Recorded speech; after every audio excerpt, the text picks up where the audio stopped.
Welcome to the Michigan Golfer Show. Join us each week as we explore the people, the places, and the events that shape our great game. Hi, I'm Jack Berry, and I'm here with the members of the Jawors family, 5 brothers who are members of the PGA of America. The PGA is the largest group of working sports people in the business, 28,000 PGA members. We have 5 brothers here in the Detroit area. They were at all the municipal courses all around. And we're fortunate today that we have Stan with us. Stan is a young man in his 90s, and Cass is a young man in his 80s, and I'm in there too. So we're going to talk about some golf today and talk about all 5 of the brothers. Stan, of the players, Frank was the oldest, then Stan, then Chet, then Cass, and then John. I think I got that all right in there.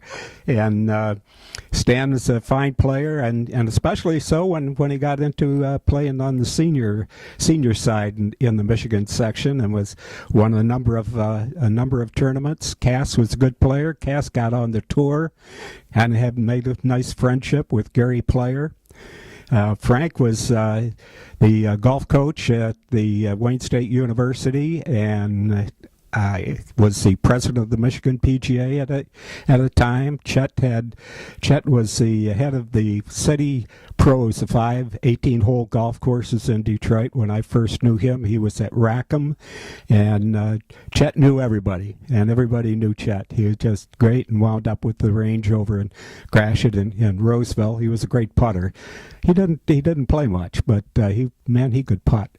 And John was at a number of courses around in the area, at Plymouth, at Hilltop, and he always had the fastest greens in the business. If you wanted to play slippery greens, you went where John Jawor was.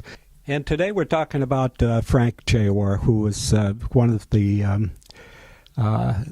top educators of the family, I think, and was at Wayne State University, and he was the golf coach there. He was the president of the Michigan section of the PGA. He managed to talk one of the local club owners who sold his area for a big shopping center, and got some of that money and put it into the PGA Junior Golf Fund. That was very exceptional job by Frank. Frank was also at Warren Valley for a long time. Good man, and he's the oldest of the 5 PGA member brothers. Frank coached the Wayne State. Did he coach the girls when Frank was the coach? And he was the Great Lakes Intercollegiate Athletic Conference Coach of the Year. I know that he did that, and very highly regarded at Wayne State, and certainly as his term as president of the PGA. Well, I played with him almost all senior juniors when I was junior, he was senior, so we played about 6 or 7 years in a row. And he'd like to play, so that was our tournament. We played it every year, and we did pretty well. Didn't he play on the Wayne State team too? Yeah, he played on the Wayne State, and they won a championship, I think, when he played back then. They had some really good players. Yeah.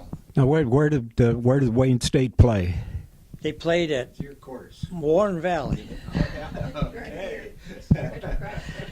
I remember we played all our matches at Warren Valley, and they never beat us. And then he from there he went to coaching after he graduated, because I think he got a master's degree there. Well, yeah. Right. Well, he got the PGA Master ranking, which very few. I think there's maybe 4 in of all the PGA members in Michigan. I think there are only about 4 of them that reach the Master Professional ranking. Right. But he was the president of the PGA, Right. and he really ran a nice tight ship, and he really set the PGA straight on a lot of stuff, because they respected him.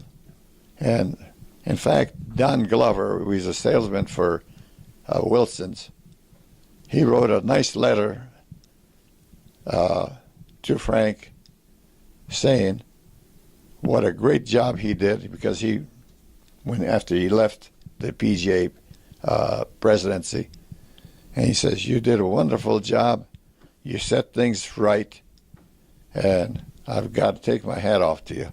Well, it was unusual, really, for a public course professional to become president, and actually, it was unusual for a long time for a public course pro to even get to be a member of the PGA, and that changed ultimately. And after all, the more players play on public courses than play at country clubs, and it's they've been a sensational job on the courses around the metropolitan area, and certainly back in the days when all the the 5 municipal courses, 18-hole courses plus Belle Isle, that they were thriving and going. And unfortunately, these days there's some people that want to get rid of the public courses. Some people in the city council and different places, and we already lost one course, lost Rogel,